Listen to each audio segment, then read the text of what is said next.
Hello everyone, Theresa Baker here, and I'm going to talk to you about longitudinal projects. So a longitudinal data set is one that's going to collect the same type of information over multiple time points.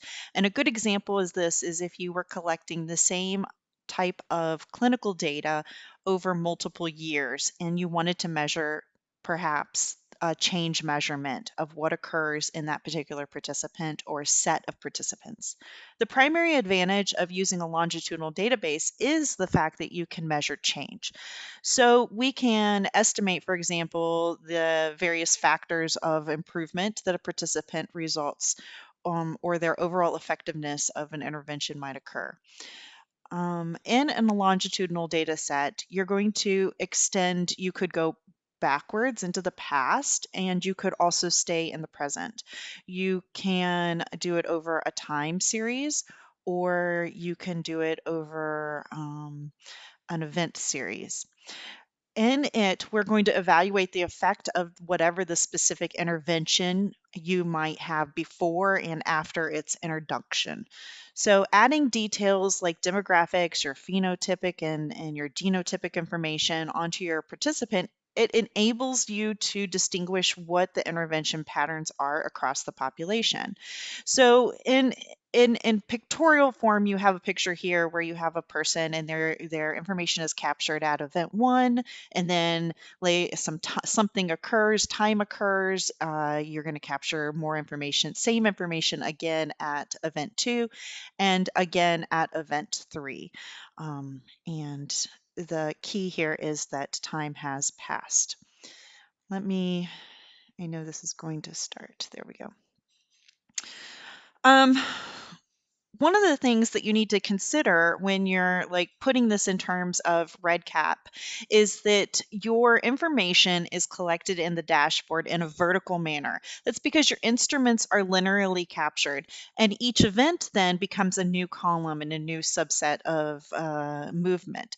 So in the dashboard, you're going to go down one column of your event, instrument 1 through instrument 5 in this particular example. Then you go on the next event, the next day, the next time, whatever that is that you are doing. You're going to repeat either all of the instruments or a portion of the instruments. You're going to go over to the next column and event, and then you'll go down that list. And so that is your mechanism of how the homepage would be capturing data. So when you turn around and you present that data, in terms of what's occurring on the screen or on the back end when you go to export that data out, each time you have an event, it becomes a new row in your table. And you could have sections of instruments that would have nothing in them if there was an event where, let's say on event 1, you don't capture demographics again, so therefore those blocks will be blank because you don't capture it there, so there's nothing there that has been entered. But let's say that you are capturing clinical data on event 1 and event 2, you're going to have variables that are filled in for both of those rows for that event. Your change measurement then can go across or down your rows, and your analysis would go lengthwise instead of widthwise. There is a few training links that I suggest you watch in the FAQ video section. I suggest you watch the longitudinal project one and the scheduling one. They're each 3 minutes.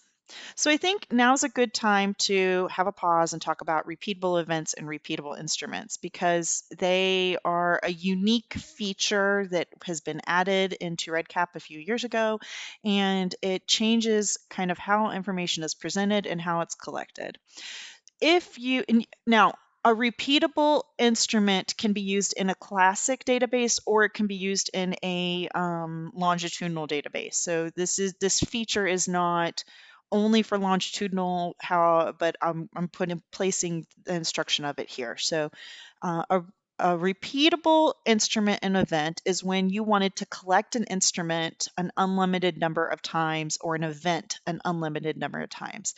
A good example of this is, let's say you are taking concomitant medication and you ask a person, what's your medication? What's the dose? How often do you take it? And then the very last question is, do you take another medication? They say yes. Now you want to add another medication. You want to repeat that entire section again. And then you do it over and over again.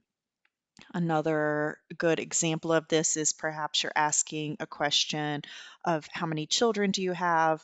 And so you could say, here's kid number one, here's the information on kid number one. You get to the end and you say, is there another child? The answer is yes. You you repeat that section with kid number two and then kid number three. So what you would do for this is if you wanted to enable it, you would go to the project setup page, you would enable it there, and you can repeat your instrument or your event, but you cannot repeat both at the same time. So you can have a repeatable event, you can have a repeatable instrument. You cannot have a repeatable event with a repeatable instrument together in the same event. You can have both functions in separate events, but not the same event. Just one of those special note nuances. Maybe someday they'll change that, but I don't see it changing anytime soon. A repeatable survey instrument would be when you want the survey respondent to be capable of repeating, and if you wanted to have that in a data form, you could do that there too. So in a repeatable survey, you would, after you've enabled the repeatable instrument, you would go into the survey settings, and towards the bottom of the survey settings is a section for you to enable the repeatable survey form, and you would fill out that piece.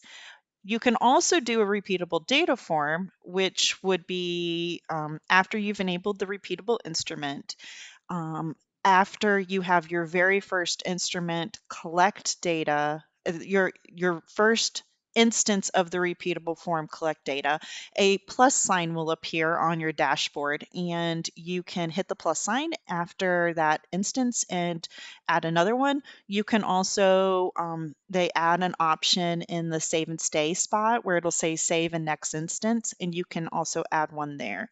I think that Rob Taylor does a phenomenal job in this 30-minute video on explaining what repeatable instruments and events are. And I do recommend that you take the time to watch the video if you ever think you're going to be doing this feature. It is a good one. Okay, so what happens when you want to kind of reference these data elements? So in longitudinal and there's two factors going on here. In longitudinal, you have to think about adding in the event variable in front of the variable you're piping. And when you're talking about a repeatable instance, then you also have to add the instance variable. So you could have a variable in a classic that is being referenced just by piping the variable only with brackets. But if you have, in a classic project, if you have a repeatable instance, you could have the variable, and then after that variable is piped in within brackets, in a separate set of brackets, you could have the number of the instance. So this will be a number 1, 2, 3, 4. And inside brackets, and that's going to reference which instance that instrument form is being or variable is being captured in. In a longitudinal project, now if you're just flat out referencing a variable, you have to remember that that variable has more than one row. So go back to thinking about all those different rows, and you have to put which event you're going to be referencing in the variable. This event name can be located in the designated instrument section to find what the variable is called. It is an auto-generated name. You are not able to change the variable name that's auto-generated, but you can change the label, which will help you identify what would be there. I think the default one would be event_1_arm_1. That is the default variable name for the first event. If you were to have a repeatable instrument inside a longitudinal project, then that's where you're going to get this last option, which would be where you pipe in your event variable name, then your variable pipe, and then your instance variable. So these are components that you got to take into consideration when you are doing a longitudinal study compared to a classic study project. So now it is time to go and build our longitudinal project. I will see you on the other side.